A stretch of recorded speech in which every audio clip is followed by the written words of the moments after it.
Holla. Today we're going to go over Part A of a COACH assessment. COACH stands for Choosing Outcomes and Accommodations for Children. It is a program that gets the family and school personnel involved in a child's future. Today we're talking about a 14-year-old girl named AD, who is a freshman at Madison High School.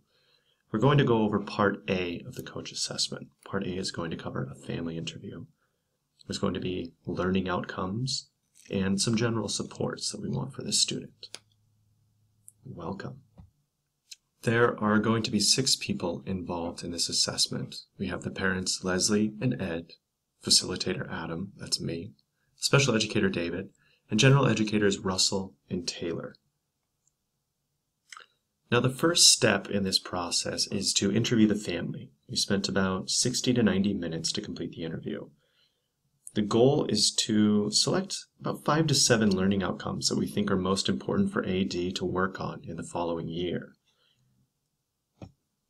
The first step of the family interview has us talking to the parents about safety and health, a home for now and in the future, and it seems that the parents would like AD to continue to live in a house with the mom and dad and brother, which she's also comfortable with.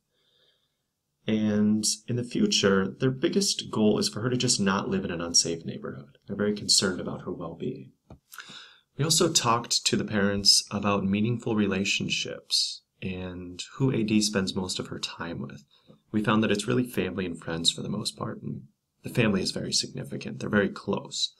And with friends, she's usually with 2 significant friends for most of her time. As far as having a relationship with someone of the same sex or opposite sex, they would like that to not happen until a much later time, when both parties would be more mature. When the parents were asked about meaningful activities that AD takes part in, they mentioned that basketball was big and watching TV. She's a very active student and works out at home a lot.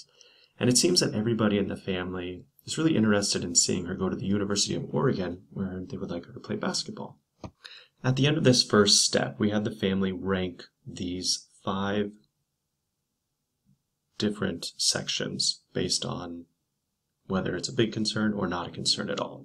For safety and health, they said it's a 4, so pretty important. A home now in the future, not extremely important, but they are focused on it. They're pretty comfortable. Meaningful relationships was not a huge concern for them.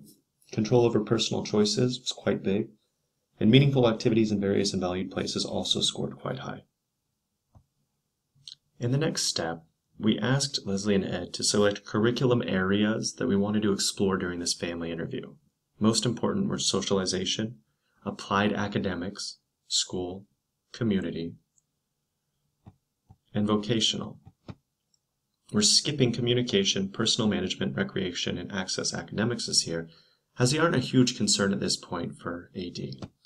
For socialization, we decided that the most important goal or focus would be helping AD to adjust to unexpected changes in routine.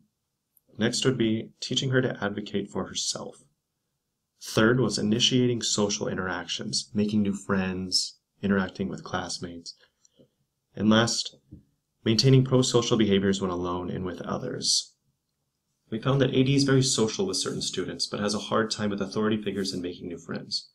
Holding on to friends can be difficult due to issues understanding what others are meaning by what they say. Adjusting to change is difficult for AD, and she needs more time than others. For applied academics, we decided that the most important focus this year would be helping AD to read and decode words and phrases. Next most important would be teaching her to use money effectively. Next, using a schedule or a calendar to stay organized. And last, using a computer, getting more comfortable with that. AD needs help understanding text, and her comprehension is low for grade level. She's not good at using a computer as she doesn't use one at home, just a cell phone. She needs help with money and understanding a budget, so that will become our focus this year. For school, we decided that participating in large groups is our most important focus. Next becomes completing tasks and assignments independently. Third, we want AD to participate in extracurricular activities at school and outside of school. And last, participating in small groups. AD has a hard time in class following rules and staying engaged. She's easily influenced by deviant peer groups. We would like her to be a part of sports and activities at school. In the community, we want AD to learn how to use banking facilities. We also want her to make purchases of merchandise or services. We would like her to learn how to use a restaurant, as far as ordering food, finding seating, paying bills, and then getting comfortable with public transportation. AD needs to learn how to use banks and a bank account. She wants to work at the school cafeteria, which will pay her money on a monthly basis. She is sometimes too comfortable with strangers in public, so we would like her to become more self-reliant in public so that she can navigate more independently. We would like her to improve her public transportation skills, as she has a bus pass now and can go see friends when she wants. When deciding on the 6 most important learning outcomes, we came up with number 1 being participating in large groups, 2, using a computer, 3, using banking facilities, 4, learning how to adjust to unexpected changes in routine, 5, using a schedule or calendar, and 6, using money. Participating in large groups and adjusting to unexpected change in routine will be a part of AD's IEP goals for this year.